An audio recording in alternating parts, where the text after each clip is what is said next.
Welcome, friends, to Crazy Women Country, where women's voices matter. We bring you the greatest female voices in the music industry, from the artists, songwriters, and producers, to managers and executives, and all the women who make the music industry what it is today. Thank you for joining us.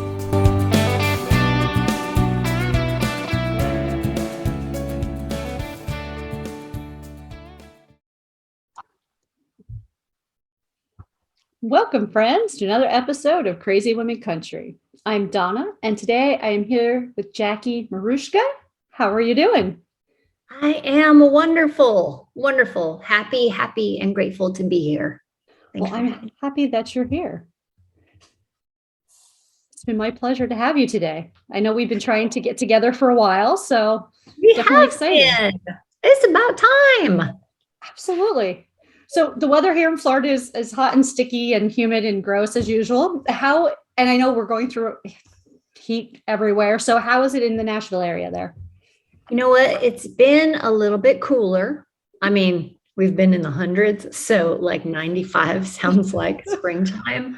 But it's, I have to be thankful for the humidity because it's great for your skin, right? Mm-hmm. And it just forces me to get up earlier, to get out of bed, to enjoy the cool before the heat sets in. But here, while it's getting a little cooler, we're much like you, where it's just hot and sticky, like right around 11 a.m. to about 6. It's like, oh my goodness, what is happening? So looking forward to fall weather. That must have been all those people that were asking me to send some warm weather up during the middle of the winter season. So I finally sent it up. I just sent it up in summer. Sorry. Is it your fault? Yeah, apparently. I retract that request from everybody who has asked you. I retract it. Send it back. Oh. So we love to start off with the most difficult question. Who is Jackie Marushka? Oh my goodness, I'm supposed to answer that. I am there's a line. I'm an enigma wrapped in mystery. I forget, that's from a comedy of some sort. Jackie Marushka. I was born in New Mexico. Well, actually, I was born in Arlington, Texas, raised in New Mexico. And I've got a younger sister. My parents are Jack and Evelyn. They named me after blending their names together, Jack and Evelyn, the back part of hers. Mm-hmm. And I grew up in a little farming town. I say we, me and my family. Mm-hmm. And my grandfather, Grandpa Mike, I call him, and my grandma Sylvia, they had these are my mother's parents. They had the only little general store and fueling station. It was a Texaco station in our area, like for 100 miles. So I grew up around apple trees, apricot trees, cherry trees. In the fall, we had alfalfa. Pears and apples are in the fall, where the apricots and cherries are in the spring.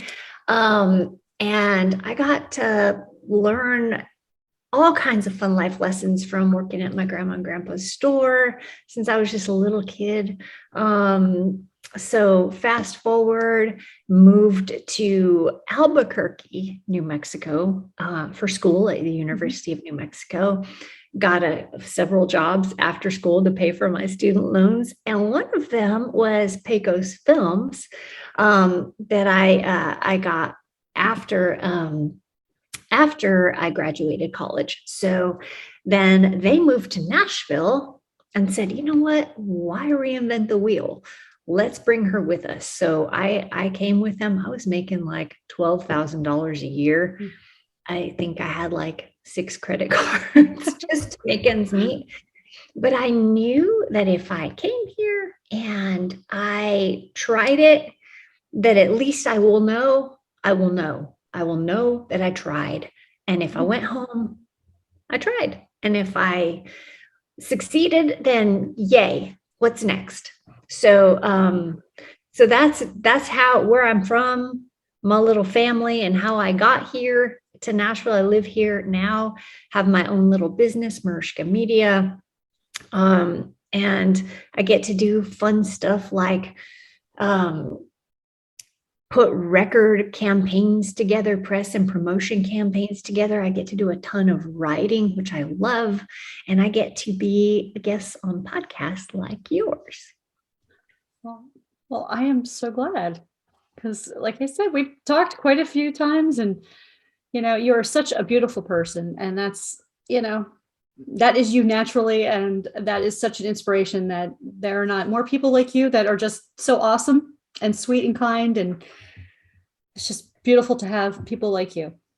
Well, the feeling is mutual. I see all the good stuff that you're doing, and you're creating a platform for tons of young artists. You have started a festival this past year that's spotlighting women, and you're really creating opportunities for artists who may not have a chance. So my hat's off to you for all that you're doing. And I didn't obviously get to go to your festival, but I saw all the great stuff you did. You had great stages. You had all of the vendors and the food trucks, and there was such good energy there. So just high five to you. And are you going to do that again this year? We're looking into it. Yes, we started the procedures and getting our sponsors and things like that. And hopefully we can move closer to a bigger town, because it was kind of out in the country area. So yeah, it would be easier with obviously artists coming in and things like that. They don't have to try to find Ubers or whatever and Lyfts and try to get to where they need to be and things like that, and try to make it easier on everyone and be it all inclusive in one area. So Well, I think it'll be great. And every year that you do something, you get to learn from what could have been different from the year before. And, how I view you is that you just keep going, you refine, you make things just 100% better the next time around. And I can't wait to see what, the next several years look like. And I'm here to support. So go you.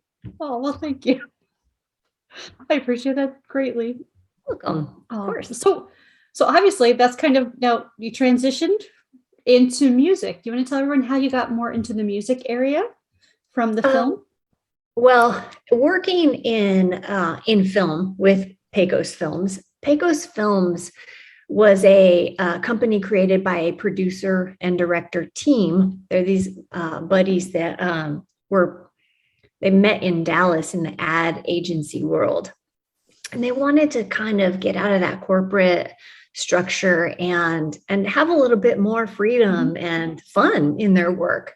So they decided to do commercials, TV commercials, music videos, and documentaries. And they had the two principals were Brian Bateman and Michael Merriman. And then they had a roster of producers and directors that they were able to kind of hire out or find work for.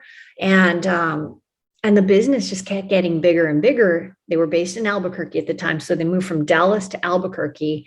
And at one point they just said, look, we're getting most of our work in Nashville with the music video business.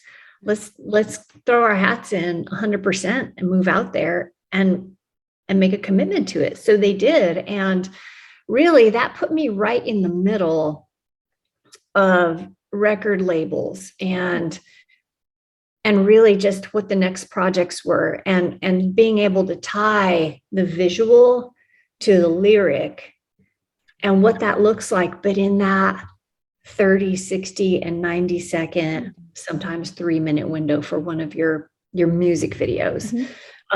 We'd also do teasers leading up to the music videos. But that was a really great opportunity, learning how all of those when you do a music video, there's a lot to it. So you oftentimes you'll get a call for a treatment from a record label. So there's always somebody at a record label that manages, they call it the creative director. So they manage photo shoots, video shoots, all the things that tie the image with the music.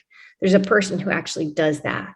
So that person will do a call out for treatments. And a treatment is basically your opportunity as a music video director to submit your idea like a tiny little mini screenplay. And then the creative director gets a whole bunch of these in, and then they decide which is the best idea. so once they pick you, let's just say they pick your treatment, then you work directly with that creative director and the artist to refine any rough edges in the concept and in the treatment itself, the idea. And then you cast for, maybe there's a love interest role, or maybe it's just a big party crowd, or maybe they call them group vocals. Like if there's a big, big scene, like a big crowd, maybe it's a show opportunity. Like they always cast front and like the first 3 rows. I say always, not always, but they used to cast the first several rows with like pretty people. So they would have all that front row imaging look, just like models, all of them, guys, girls, older, younger, whatever. And everything is very, very set. So, if there are moments in the video, that's in the treatment. So if the artist is on stage reaching for the hand of a fan or signing something, that is all in the treatment. Or if it is more of a concept video, like I'm just trying to think of, there's a lot of performance videos. There are a lot of interpretive videos. We just had a really great video that CMT gave us a world premiere on. The group is called One, the Duo, and it is Tikitha and Prana Supreme, and they're a mother-daughter duo in country. And they did a very fashion-forward sort of a beautiful music video directed by Ford Fairchild, who's a renowned photographer in Nashville. And their treatment was, a little bit of attitude to match the song, but very fashion forward, which reflected kind of the fun and spirit of the artists.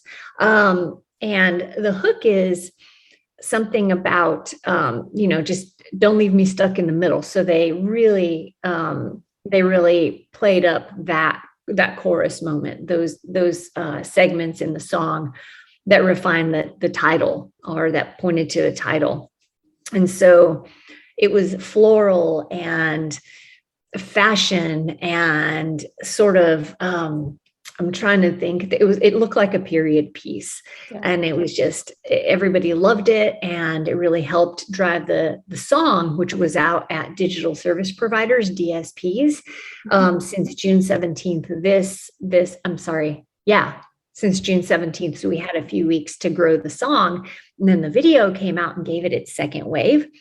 But so they call for treatments. To go back to the beginning of the process, they call for treatments, they cast, we have wardrobe fittings, i.e. the fashion, what's it all going to look like? And then they have a pre-production day where all the camera blocking is done. And then they have the shoot day. Normally it starts really early.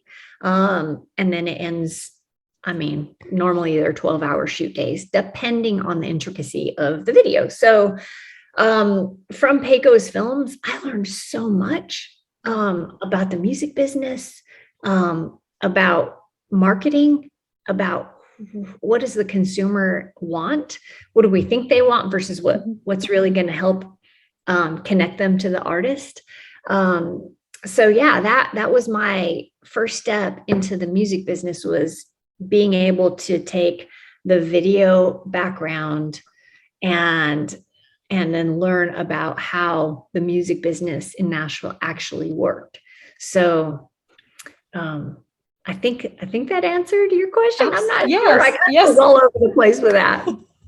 No, that was perfect. I love that, because that is how you got into the music part of it. If you think of it, like, that's exactly, because some people listening might be like, well, how do you go from films to music? Like, and that's a beautiful transition. Absolutely. Yeah, it was a nice bridge, and it was neat because it taught me it baby stepped me into how the actual record label system worked. So the music video portion is just one tiny portion.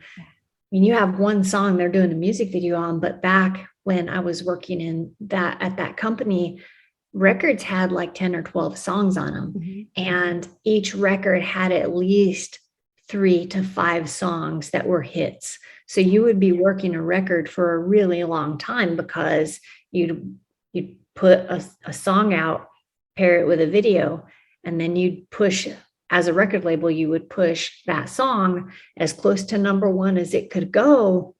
And then, the teams on their own decided, okay, well, this is as far as it's going to go. It peaked. Let's move on to the next one. Let's start prepping the next one. Or, hey, we hit number one. Let's keep pressing for multiple weeks at number one.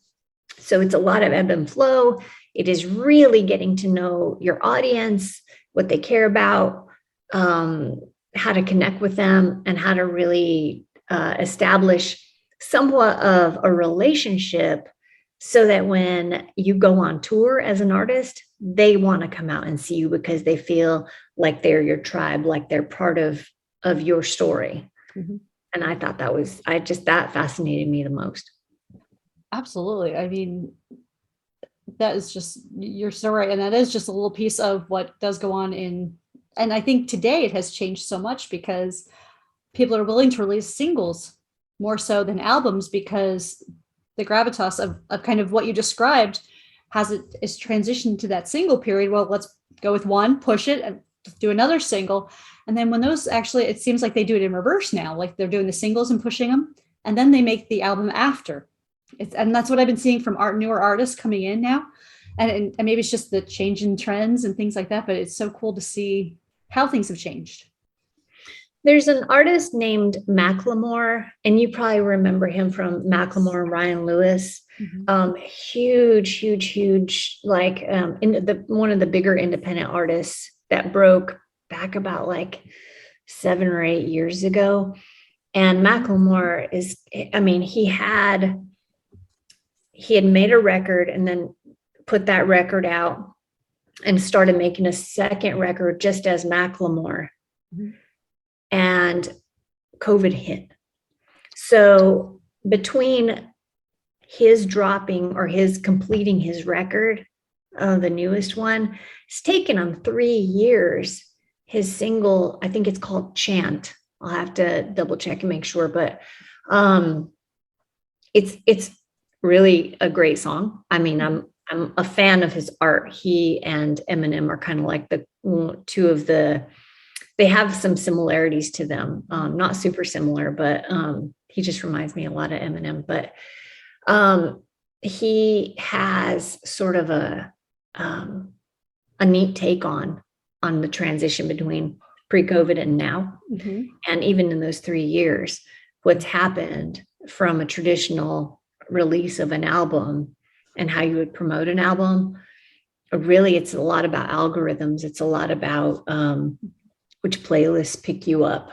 And his biggest red flag was, or some kind of flag was, you know what? I hope that algorithms don't keep the art from breaking through. So more and more, I find that it's important for an artist to sort of take a look at who they're speaking to, who their audience is, and really connect the dots with those audiences. An artist doesn't get there on their own. They are supported by fans, and the artists that I see doing really, really well are the ones that continually play to their fans. I'm like, what is it that you guys want to hear? There are some artists you see kind of fall off, and it's because they want to try and experiment, and everybody should be able to do whatever artistic experimentation they want. But, sometimes the fans don't follow that creative direction. They don't go away. They're just like, oh, well, I kind of want them to do this thing that I really like. So, it's all kind of an ebb and flow, and really understanding who your people are and how do you serve them best. Absolutely. So tell me, who are some of the women that you love and that have inspired you in music? Oh, I thought you were going to say women in general. Well, women in general. Okay. So go start there. Start with women in general. Answer that about women in general. Because I had a thought. First of all, it's my mom. My mom is just amazing. My mom started as a school teacher, mm-hmm. and literally put herself through school, like scholarships. If her school system was offering, an opportunity to take an extra class or earn extra hours, so that it would, if you had a certain certification, you might get a bump in pay. She went and she did all that. And I remember being a little kid, maybe like 8 or 9, and my sister is like 5 years younger than I am, and my mom would wake us up. We'd get in the station wagon and we'd drive 3 hours at 5 a.m. for her to go to the local university. So in the summer, during the summer school, because she's teaching 9 months out of the year, and during the other three, she would work on getting, furthering her education so she could continue to grow. So she went from an elementary school educator to retiring as superintendent. So my mom taught me that work ethic, and she got that from my grandpa. Those are the two I always point to: entrepreneurial spirit, giving, caring, loving, wanting to serve those around them. And so she's my hero. And then there's some women here in Nashville that would make actually great guests for you. One is Debbie Carroll. She was the head of Music Cares for years and years, and she recently went over to Onsite, which she cares for artists. She's not in like the music production, distribution, promotion world, but she takes care of the artists when they've, had a loss of some sort. Maybe they're struggling with dependency, any kind of dependency issues. So she really rallies for them, and she's a great net. She's like she nurtures them, and she helps guide them to seeking the help that they need so that they can get back to, in a healthy way, being the creatives that they are. And she's going to be hosting a panel this year at Americana on mental health. And I can't sing her praises enough. There's so many great women that Anastasia Brown is another one. She single-handedly brought the sync world to Nashville. Before, if you wanted to get a sync placed, which is like your song in a TV show, your song in a commercial, you'd have to go to New York or LA. Well, she bridged that to Nashville. She pioneered that. She's been a manager. She co-managed Sting for years. She discovered Keith Urban, and like she's just and she does this in humility. Like she wouldn't like sit here and read you her resume. She's just not that way. But another one is Renee Bell. Another just super humble, amazing woman. She was in A&R, which stands for Artists and Repertoire. So they help pull together the songs who are the best writers to work with this artist. So she finds the artists based on their raw talent and then helps cultivate the songs that they may be able to cut or artists that they could write with. So to, continue to develop the artist's sound and style, and not changing them, just like here, let's bring things, like it's like trying on clothes. Mm-hmm. You have to try on a lot of stuff before, you really kind of galvanize your sound, your look, all of that. And again, working at a label, she never forced anything on anybody. She was just like, hey, let's figure out what works for you and make that, make it so that you win. We're going to bring you the best of all the things and pick and choose and see what best fits you, what you love, what you groove with. And when people are in their element and they feel safe and they feel set up well, I mean, it's the best place to be creative. So those are just a few. There's so many more, but those women have really spoken into my life. And some of the artists, we talked about Brandy Clark. And I was it's just a blessing. She's such a great person. Brandy Clark, her first commercial record was called 12 Stories, and Dave Brainerd produced that. It was an independent record. And I got to work that record. It was awesome. We did the Letterman show, we did Imus, we did a whole bunch of stuff. And that sort of set the tone for her to go in and get a record deal at Warner Brothers. So I was really proud of that, of getting to work with her. And she's still a friend, love her to pieces. Angelina Presley is another one. You'll know her from Pistol Annie's. She is Holler Annie, and literally is part of I can't remember if she's the McCoy or the Hatfields, but her family is one of the two. I think it's the McCoys, but that's literally a thing. It's for real. That is so cool. We're gonna have to get her on here now to talk about that for sure. Yes, she's fantastic. I think she's working on some really cool stuff coming up. So Ashley Ray is another one. Ashley Ray, if you haven't heard of her, please Google her. She's got this really cool homespun voice, and her words are just poetry set to music. That's who she is. She's a gem. We had talked earlier off camera about Sister Sadie, who's one of the, more renowned all-female bluegrass groups, and so worth putting on your radar. They've been covered by NPR and just a ton of other great outlets because they're just really proficient. They're excellent at what they do. So keep them on your radar. Garrison Starr is another one. She's based in LA. I know I'm reading off a bunch of stuff, but I want that your listeners would fill their ears with all these great artists. So I'll quickly go through. No, it's okay. These are awesome artists, and I'm so glad you're sharing them, because I try to tell people that, every artist you hear, every recommendation you hear, go check it out, because that's how we find new music, especially with women, because we're no offense, women are not heavily played on radio, and we know this. It's common knowledge, so it's not like it's some news, but to find the great women and stuff, we have to search. So yes, please. So The Duo, I mentioned them earlier. Lee Nash, you would know Lee Nash as the lead singer for Sixpence None the Richer, but she had a country record out that came out on 30 Tigers right around 2015. And she had The Tide Volume 1. And you know what Volume 1 means is that there's wink, wink, Volume 2 possibly on the way. Absolutely. So definitely keep your ears peeled for Miss Lee Nash.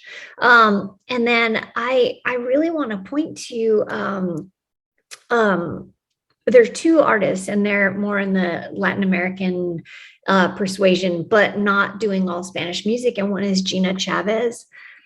Please look her up. She is fun, sassy. She has got such a really great sort of blend of a lot of like real Latin American beats. So she's not just up there singing. She's bringing all the musical beats and like the Afro percussion-ish sort of all those styles. Like she really brings it all together seamlessly. And she's based in Austin, but she's touring this fall. So I think she actually goes out next week and is touring through October.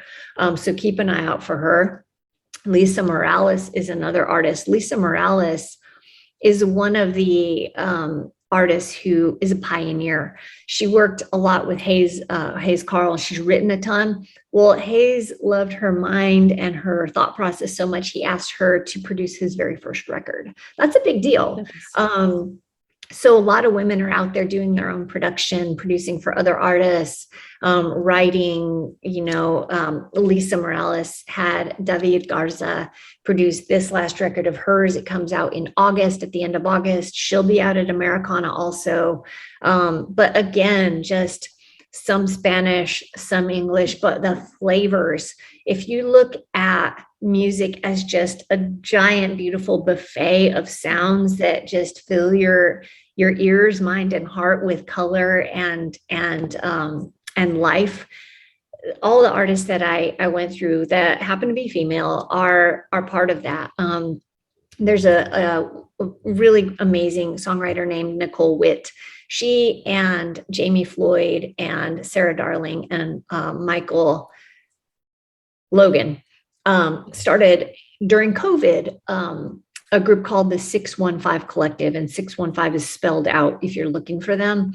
And it was a way of sort of shoring each other up. So they go out as a collective, but if one artist has a gig over here, well, the collective will still tour, but it gives sort of a safety net, and it really has infused community. And that was something unique that that Nicole, I've been working with Nicole, so she's really shared a lot about, they celebrate each other's successes, they shore each other up, they tour together, but it really is a nice community of artistry. And I love seeing that, because we need more of that, like cheering each other on. There's enough for everyone. Let's get everything out there. And to your point earlier about women not getting played at radio, I want to recommend Marissa Moss's book, Her Country. She gives a deep dive into the history of women in country. And everybody, a lot of people have their opinions on the why. But I one thing you hear, well, if women had good music, then they'd be on the radio. And then you hear, well, if the people making decisions would open the door, then, well, I see all the sides to that. But Marissa, her book, y'all order her book, go to Amazon, Marissa Moss, Her Country. It's a great deep dive into all of that. So I just wanted to throw that out there. No, it's a phenomenal book. I actually read it myself, and we were talking about it with another artist, Roberta Lee. I had her on a couple of weeks ago, and we were talking about that. And, it's such a great book, well written, and from the perspective of kind of what it takes to kind of make it, and where everyone comes from, kind of a thing. It gives everyone an inside look that you may not have the inside look, and you've never been in the industry at all, or you may not know anyone in the industry or hear anything. And it kind of gives that perspective. And it's nice to see those different perspectives. Yeah. Have her on. You got to have her on your show. We'll have to get her on. Absolutely. Yeah. So, I love seeing people lift other people up, whether it's women lifting women, or like established artists lifting up baby artists. I think we leave a legacy of what we give back. And that's what I love seeing. I promised myself, because when I moved to town, there were a lot of women who were in the business that had worked really hard to get up to a place that they were. And I couldn't get a call back from them. And it was sort of a hoarder mentality, like, this is mine. Yeah. You need to work for it like I did, and I'm not going to help you. But yet all the men were like golfing with each other and helping each other out. And I was thinking, maybe I was just calling the wrong women. But I did have two women call me back, and I'll never forget them. Let me point to them right now. Rhonda Forlaw and Anita Mandel. Those two ladies, when I first moved to town, were like life rafts for me, because they didn't do anything for me. They didn't do the work for me, but they allowed me an opportunity to ask them questions, to listen into their pitches. Now, Rhonda was a publicist, the head of PR at Arista, back when Alan Jackson, Brooks and Dunn, oh my gosh, they were the it label. And it was just like, I could not believe that I got to sit in her office. I would go to her office after work, my Pecos Films days, like at 5:00. I'd drive over, park in front of their building, knock, she'd let me in, and I would do tear sheets. So back in the day, before digital came along, before email, because yes, that old, but I'm that well established. Yes, we're that well establised. I made that comment the other day, and someone was like, no, you're not old. You're yeah. It's like, yes, and like seasoned. Yeah. So I would sit in the conference room adjacent to her office, and I asked her, like, can I listen to your pitches? Because she would talk to LA media, while it was, 4 o'clock LA time, and we were like 5 or 6 o'clock. It would be 3 or 4 o'clock in LA, and she would be making pitches, and I would learn so much, like the nuances and what she shared and how she shared it. And it was just mind blowing. This is stuff you don't learn in school. You learn that it's out there, but the art of it is kind of like watching Bob Ross paint his little trees. You can look at it, try to paint a tree, but Rhonda was like the Bob Ross of pitching. Like, she just knew where to put the paint and how to. Anyway, she's amazing.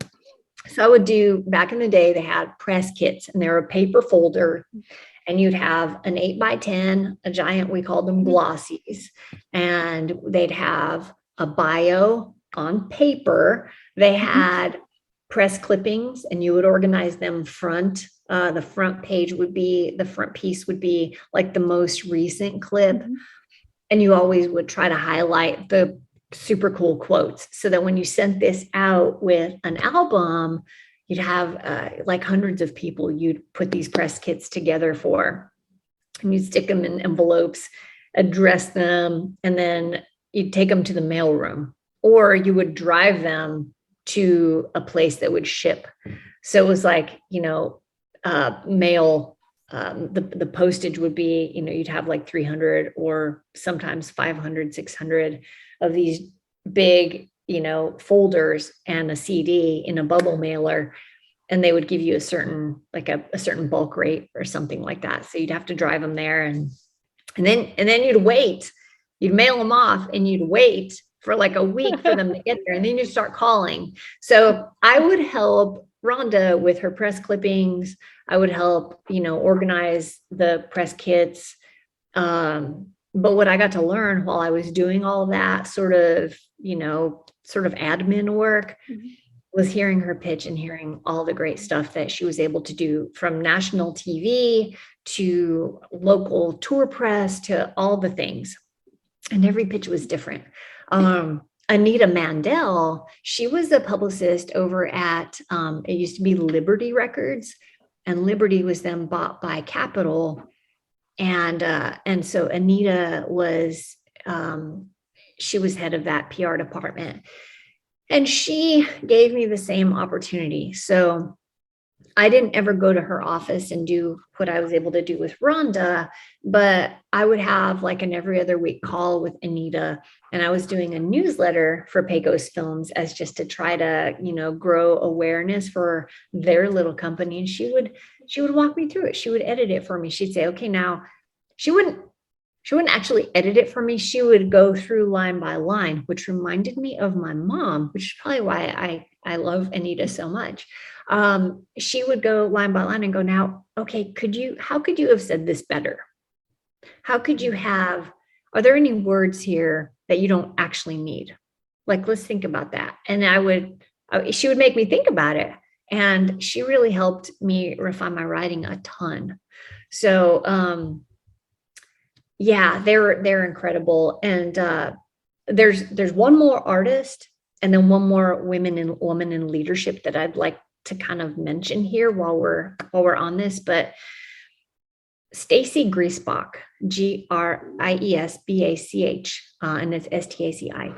She is, she's a former Sony Films executive, and she's from Madison, Wisconsin, and she had this love of jazz.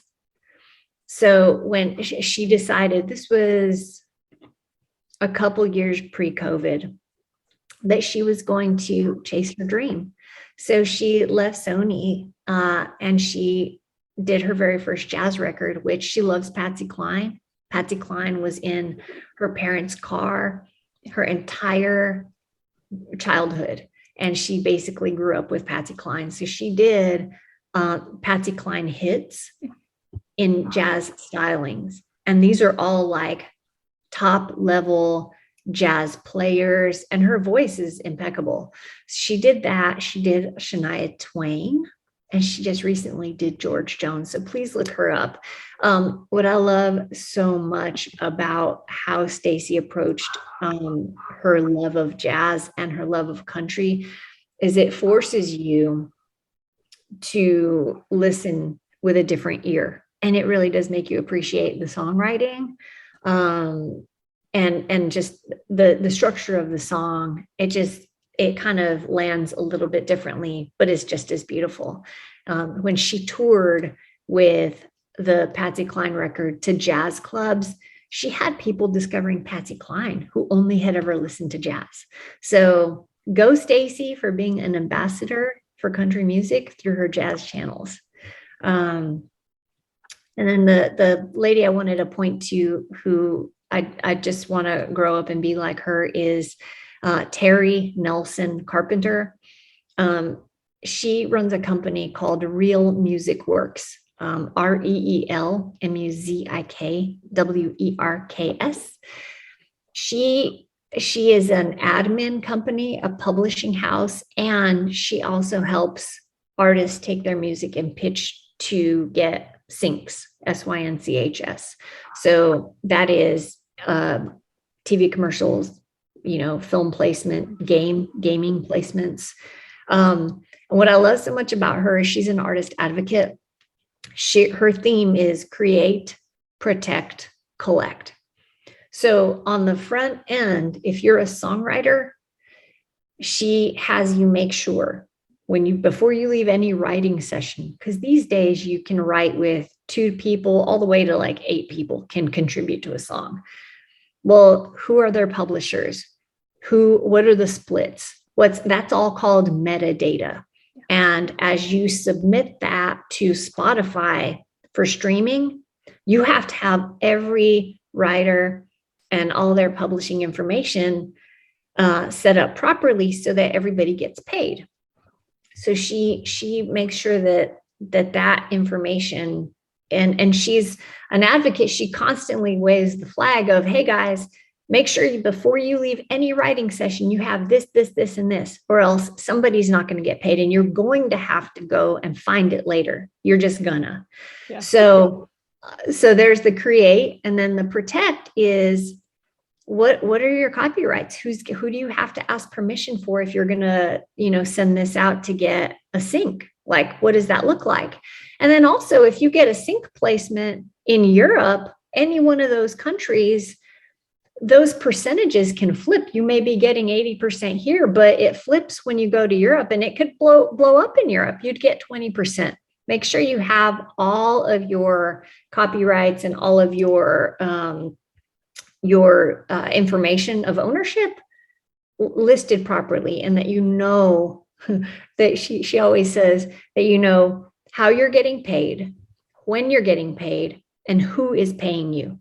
And honestly, that kind of goes for every job, I think. So I think the world of her too. So tons of stuff. And I think Cindy Mabe is another one.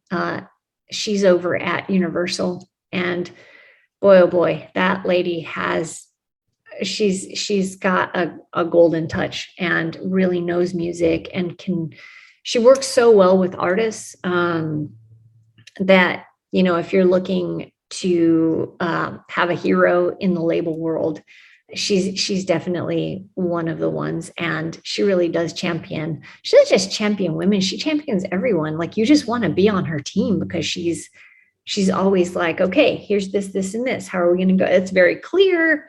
She has a vision, and she's really a cheerleader for her team. So, and the artist. So such good energy, such great people.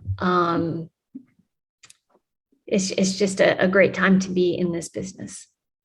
Absolutely. I think that just depicted great leadership from, regardless of whatever she was doing right there, it did, you just depicted what great leadership should be in any industry, having that clear vision and collaborative. Yeah, it's great stuff. Absolutely. Well, she has some of these other ladies on here to do some podcasts. So, heck yeah. We'll get it. Yeah. We'll get that all lined up for you, I'm sure.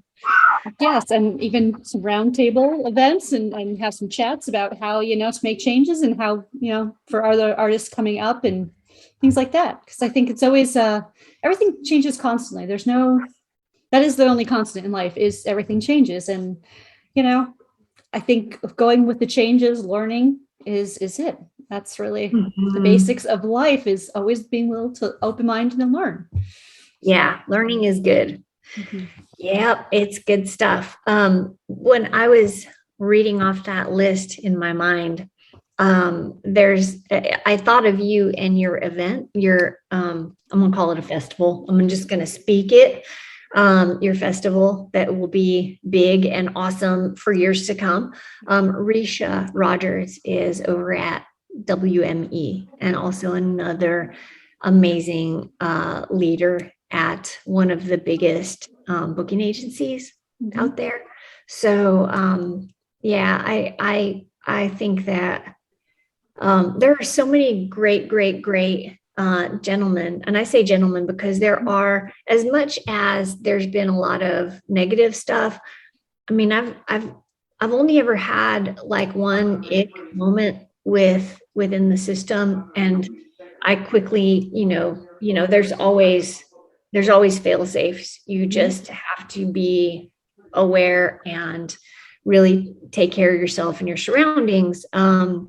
But for the most part, a lot of supportive guys. I can mention a couple that, have really at the festival, like you were saying, there were some guys that came up to me that were in the bands and different things like that. And they said, this is really great because, women don't always get the spotlight. And that's what we're trying to do, is we're not trying to exclude men.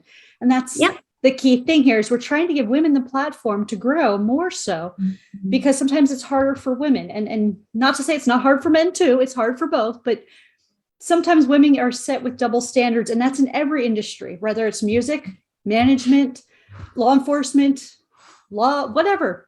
A lot of times we were given different, that double standards of women that, we have to work twice as hard because that's what's been set for us, the expectations. Well, and that's not just opinion, that there's numbers on that. So, I mean, I'm not gonna voice like an opinion, but y'all can look at the numbers. It just is. My mom worked for much less than a male counterpart, but you know what? She never complained. She just said, you know what? I'm going to do my job. I'm going to come here and be excellent. And that's, Terry Nelson Carpenter does the same thing. And she's like, her dad was her champion. And she's like, what's healing? Yeah. She just comes in and she does her thing. She's clear. She's excellent. And a lot of, so many women are like that. And, so I think whatever,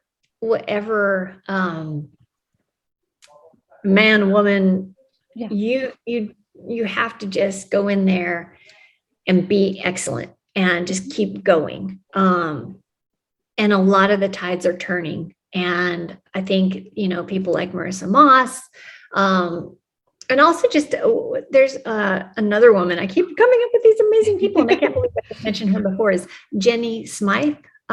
She owns Guerrilla Marketing, and is Girlla. Yeah. It's not exclusive to women, but she is a digital marketing company.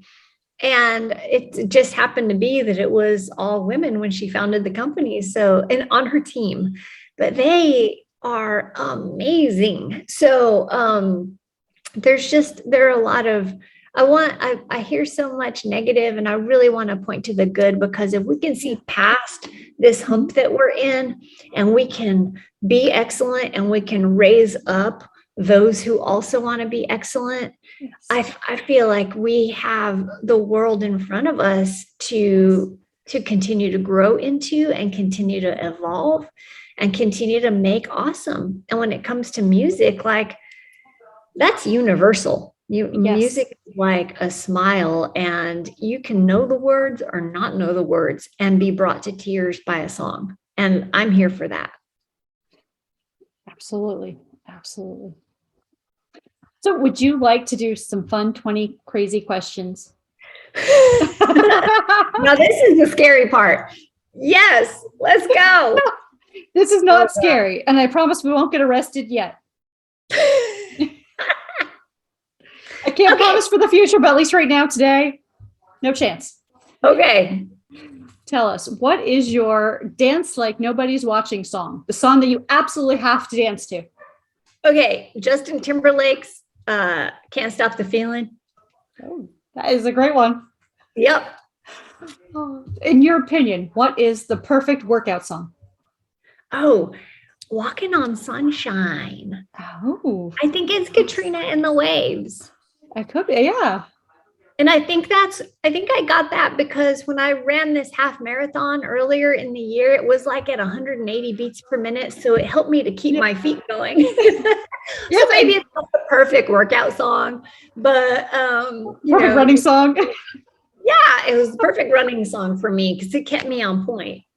And congratulations on your marathon. It is an achievement at any age. I mean, if you it's physical body training, and you must be in shape to do those. So it was only a half marathon because I'm only half crazy.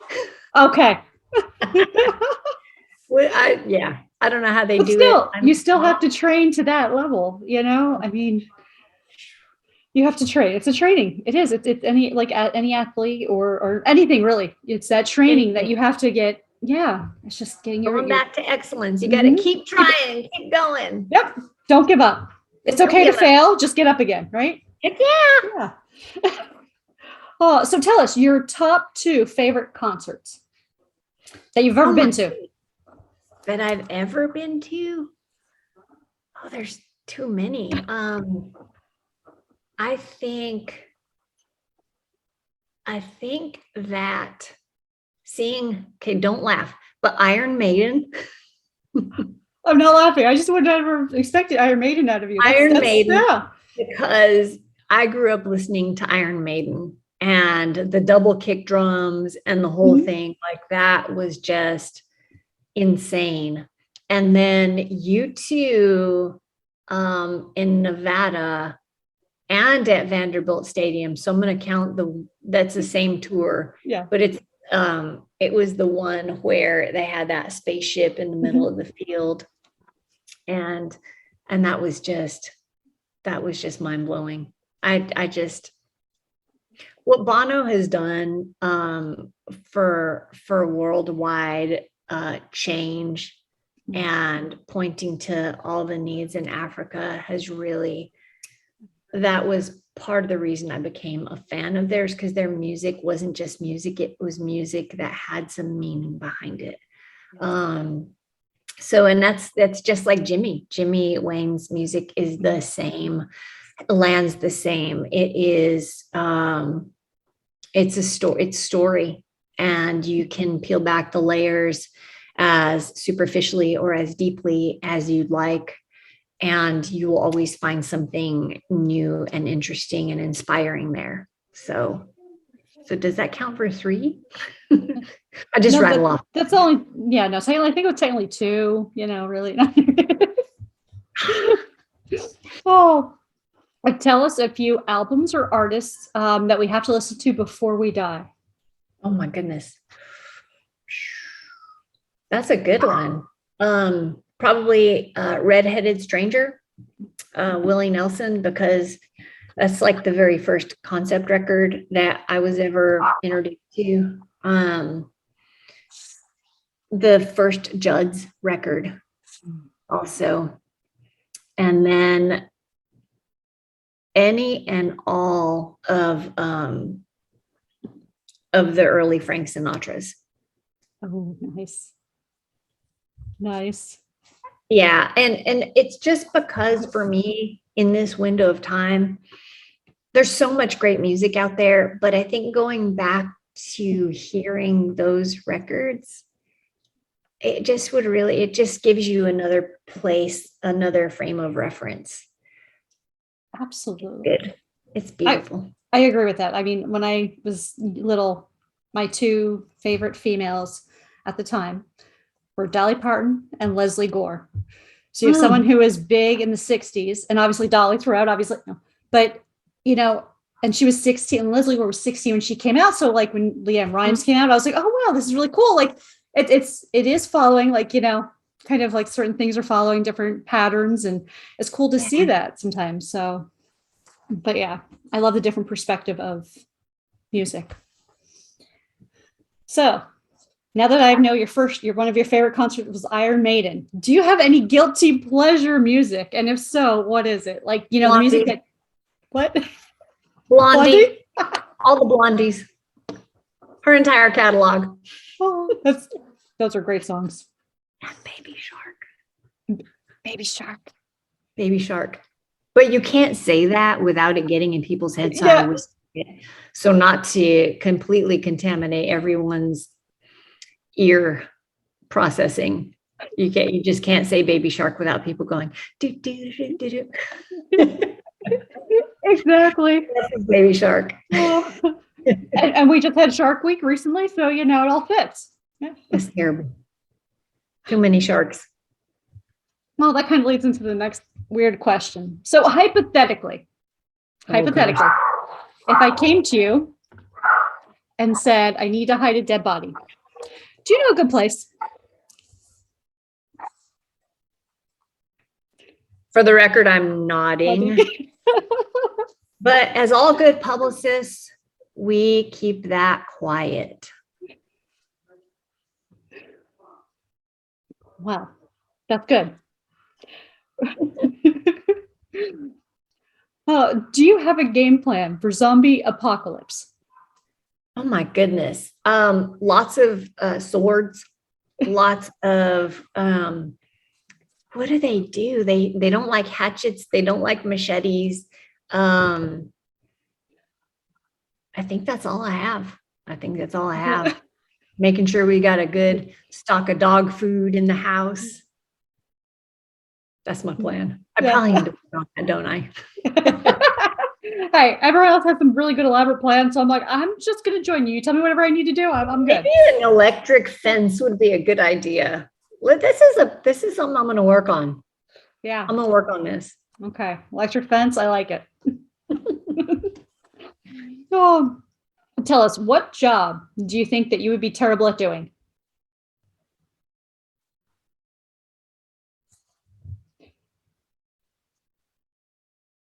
I would probably be terrible at,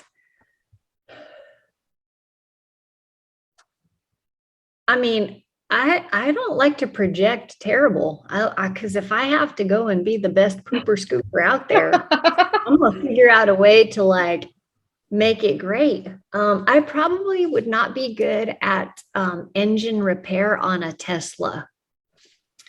There's just too many parts, too many things. It's too much.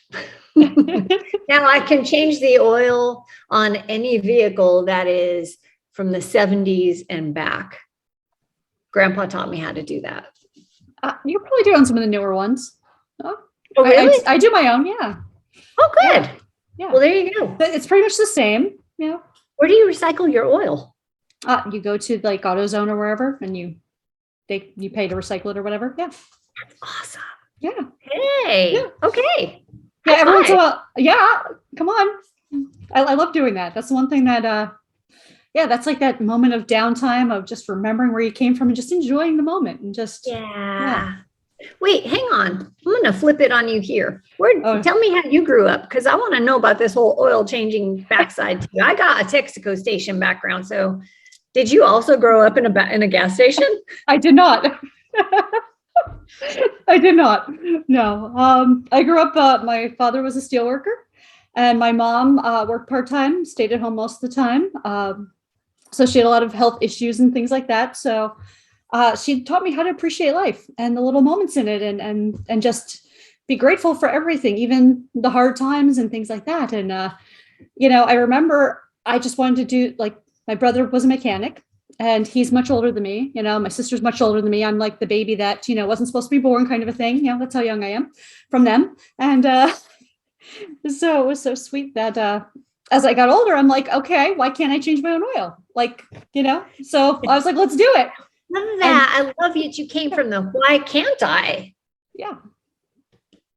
Exactly. So yeah, so basically anything that you can think of, I believe you can do, and there's some way to do it somehow. Of course, I prefer that to be illegal things, nothing illegal, people.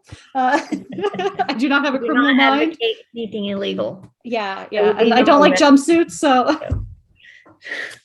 Orange or stripes, right? right, yeah, no stripes, no orange, no. Oh, so tell us, even though I know the big Mega Millions money is gone, if you won the lottery, what's the first thing you would do? I would set my mom up for never having to be concerned about anything ever again. I would make Jimmy's home for foster kids a reality. I would have a bunch of scholarships made for, like, set up and made for kids who just couldn't ever afford it. And I just, like, education, big deal for me, huge deal, because a lot of times you can't succeed because you don't know what you don't know. Yes. And it could be like Steve Harvey says it all the time. He's like, I don't have an education, but he was invested in, and he was able to learn, show up, do your best, show up, do your best, show up again, have faith, God will open those doors. And I believe that whatever you're given, that's just a pass through. It's not yours to hoard or hold. You appreciate it. You put it back out there, and people give and they don't talk about it, and I love that. So I think that's, if I won the bazillion, mega million, bazillion, trillion thing, you probably would never know. You would probably just see little things happen, and I don't know. Hopefully, you would never know. Well, that is so awesome. That is so awesome. I would like to congratulate, though, if you did win. So you could tell me, and and maybe once in a while, I'd let you buy lunch instead of, No. You know what? I would put up that electric fence for zombie apocalypse. Oh gosh. No. So tell us, what's the last thing you read? Oh, let me tell you.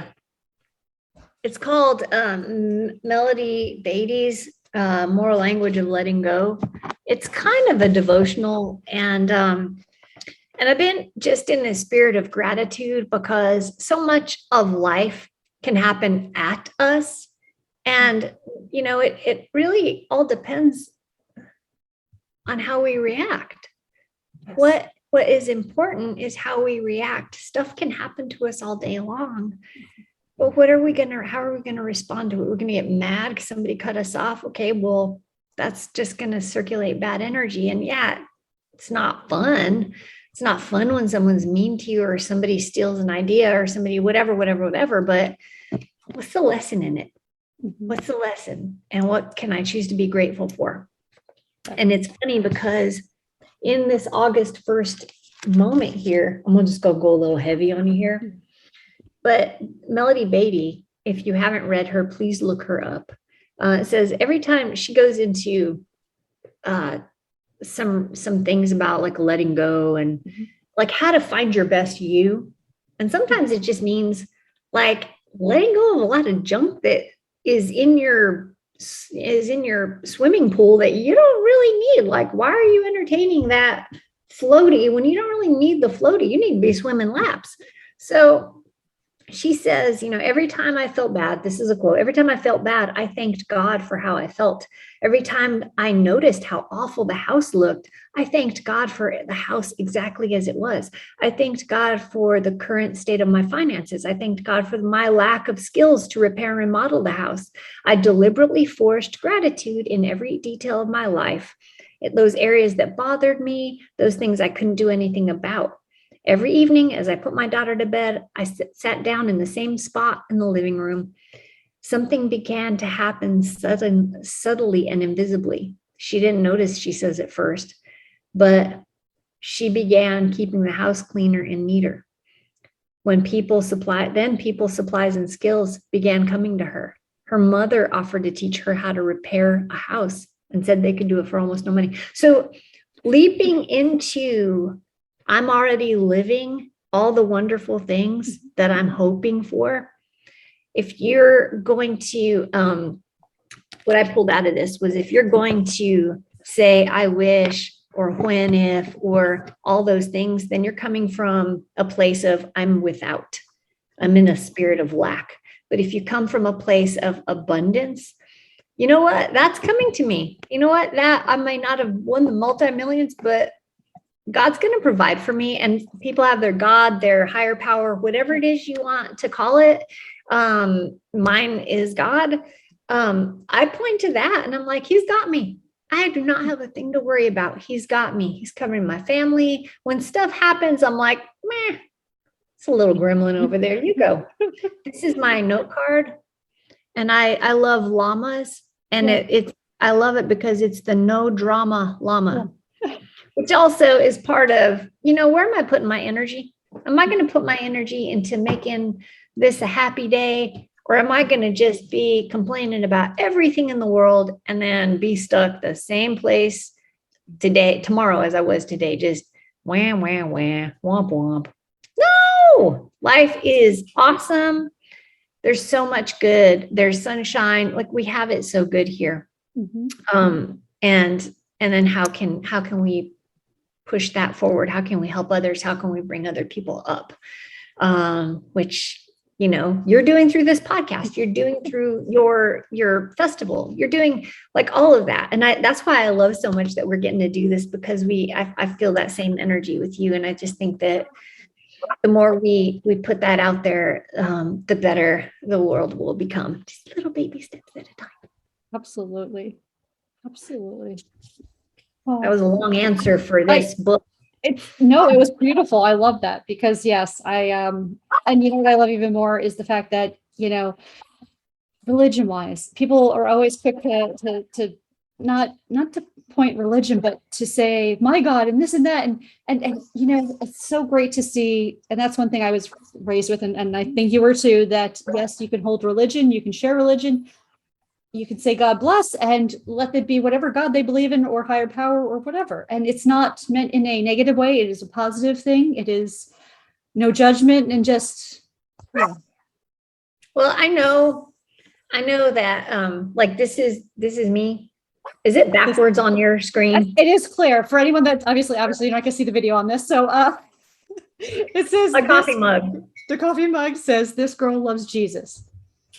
And that's me. And because of how I view his love and how I feel his love, I am called to love. And that's where I am. That's beautiful. It's beautiful. So, do you prefer boots or heels? Boots. Heels. Oh my gosh. They shorten your calf muscle. Yeah. Anyway. Good to know. Good to all those years of me working and wearing heels. I'm like, huh. Yeah. Okay. Yeah. There was a conference in Florida. It was called the CBA conference. And back when I worked at Sony, I was in the Christian music division. And one of my artists was a guy named Michael W. Smith. And he had just put out a record, and we were walking through this conference hallway. And that carpet looks the same everywhere. It's like this loud, squiggly, patterned carpet. Like, this carpet, I'll never forget, it was purple and like a deep pink. And I'm talking to a producer as we're walking to the room where we're going to have this interview. And that carpet just bled together. I'm in heels. I fell down the stairs. Not because I didn't see him and I couldn't quite catch myself. I didn't see him, but the heels did not help. So I just got right up. I kept my conversation going. And the lady was like, "Are you okay?" I'm like, "Yes, but here's the talking points. Here's what we need to go over." She goes, your leg is bleeding.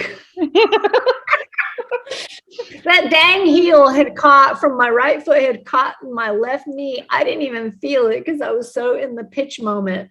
So yeah, that's a good heel story for you. You could end up stabbing yourself in the knee. So they're good for self-defense, bad for your legs. Got it. Yeah. Yeah.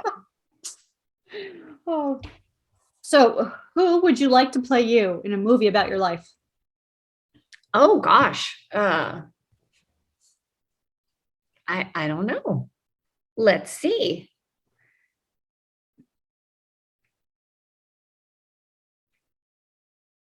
Ariana Grande. Oh, that is a great one. I love it. That's a great one for sure. I just feel like she could be my little sister. Oh, you know what? She is so nice and kind and sweet. She probably could. She's Aww. just, yeah. Oh, okay. So this one's all serious now. Oh, Where's Waldo? He's right behind you. Oh no. You know, this is I'm telling you, this is being like a horror story here. Someone else said that to me. I'm like, seriously? Like, I'm gonna start looking behind me now. Waldo is actually hiding behind the clown that's behind you. Clown that's behind me. Good thing I'm not scared of clowns, although I'm starting to feel a little killer clown from outer space or it moments or, you know. No. Let's not get into pushing into nightmare mode here. Okay. I won't push into nightmare mode. So no horror movies for you. Horror movies are out.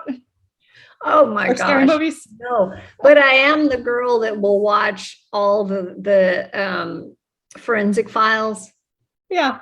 I'll watch forensic files, go right to sleep. But you put on it or any other kind of clown movie, and I'm up for days, unable to close my eyes because there's obviously a clown under my bed. Yes. That's where they like to stay, don't they? So you probably watch the ID channel too. You know, I love the creative show names: Wives with Knives, Fear Thy Neighbor. I mean, they're creative, aren't they? Yeah, I actually got rid of my actual cable, so I do the streaming on my TV. So I don't know if I have ID anymore. I'm just saying, creative. Oh, so tell me, in your opinion, what's the best thing since sliced bread?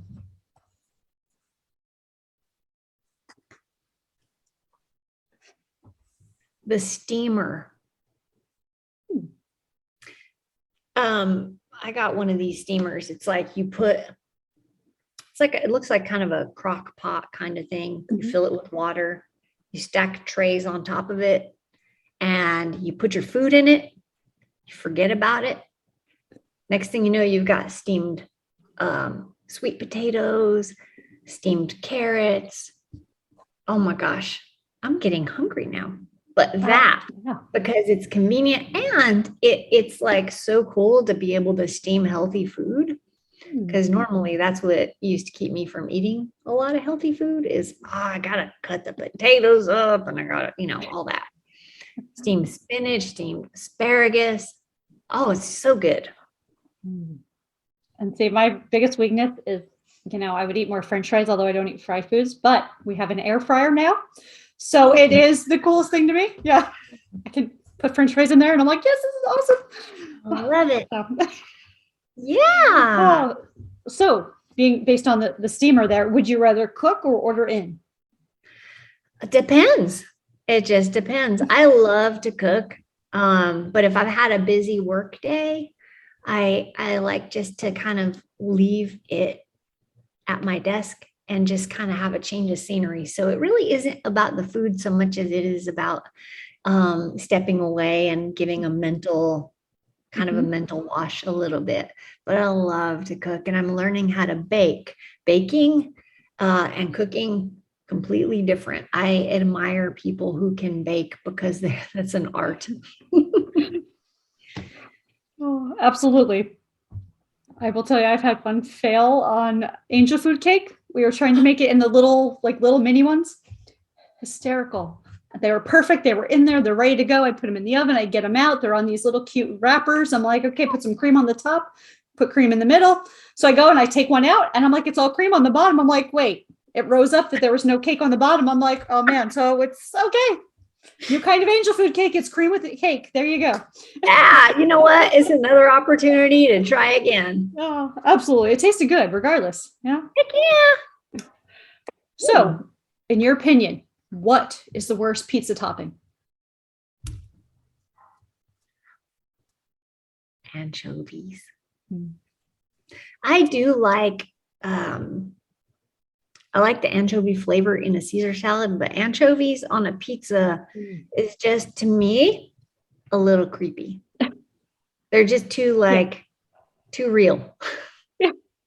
Too Oh. Okay, so the debate earlier in the year was pineapple, yay or nay, and it was a hard yes or a hard no. But now it's kind of Yeah. Hard yes. Hard yes. Woo! It's kind of like having dessert with your pizza. And I'm all about efficiency, so there we go. Good. We're having pizza and dessert at the same time. I love it. We could just do the chocolate pizza with like strawberries and pineapple and, make it just. That's too decadent for me. That's another level of pizza. It's dessert pizza. That's it. Yeah. Oh, so what do you wish would magically clean itself? The house, the car?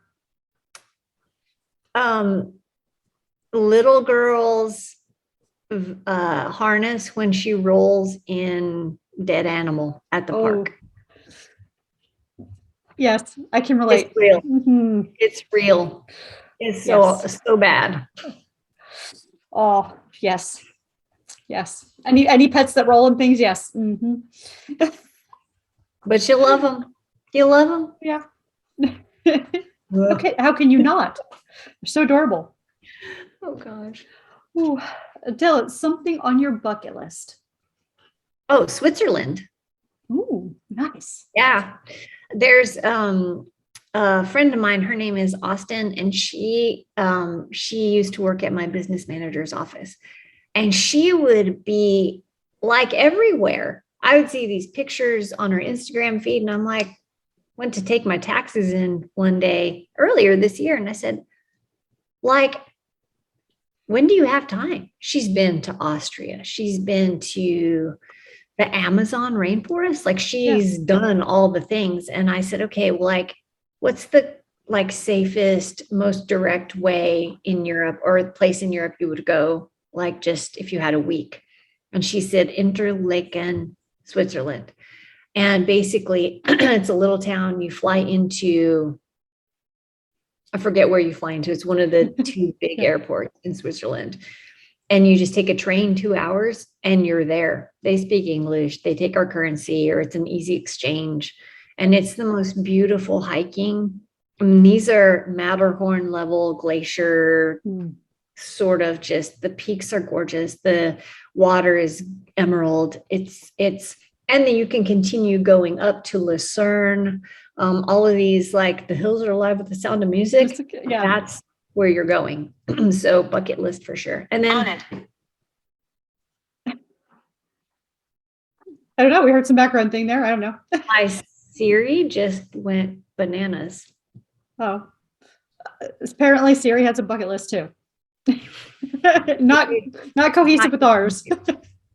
Siri can go to Switzerland if she is not interrupting Siri. It's all good, but this is the part of life. That's what makes life interesting. Yeah, right. Well, so if you could be a person or a position, president, CEO, whatever. Obviously, we know you're CEO of your own company, but CEO somewhere else, whatever. Who or what position would you want to be for the day, and why?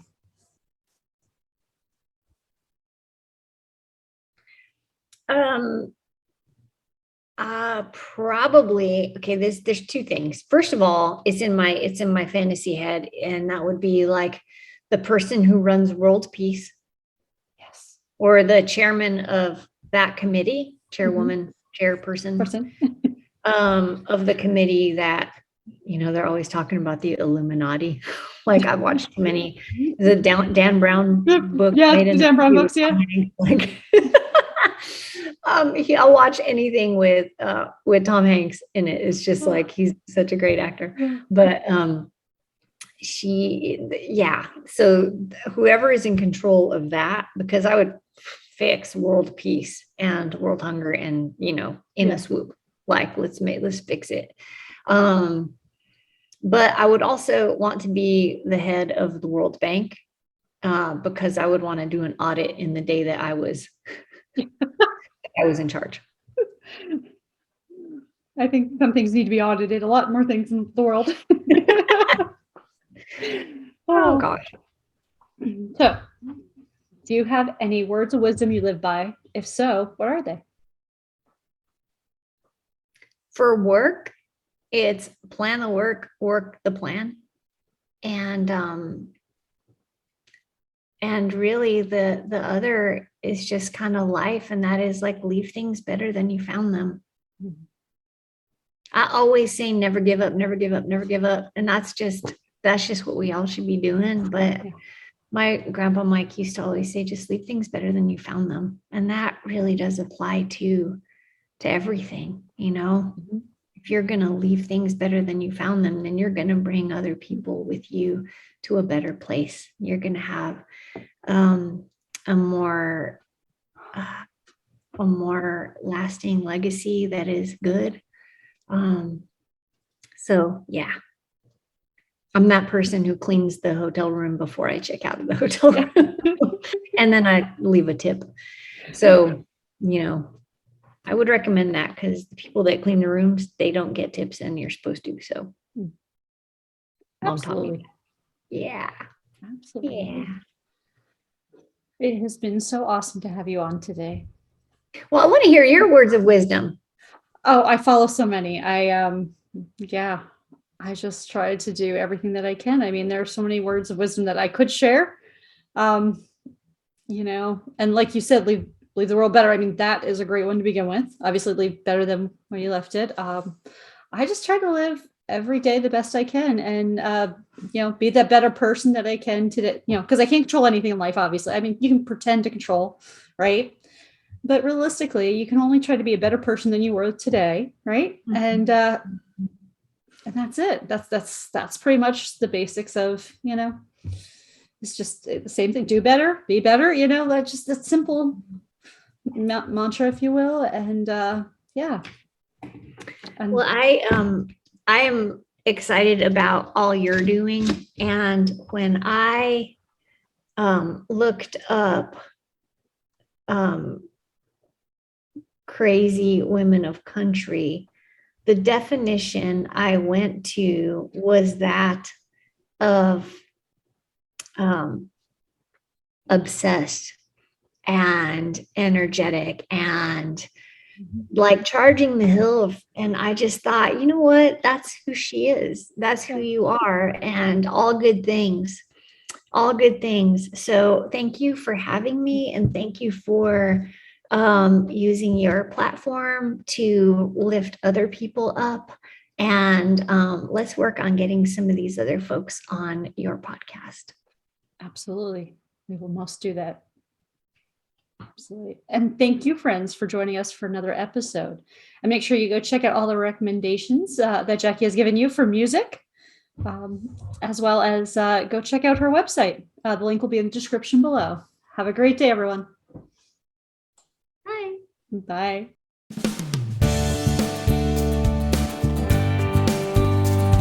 If you enjoyed today's episode of Crazy Women Country, don't forget to give us a thumbs up.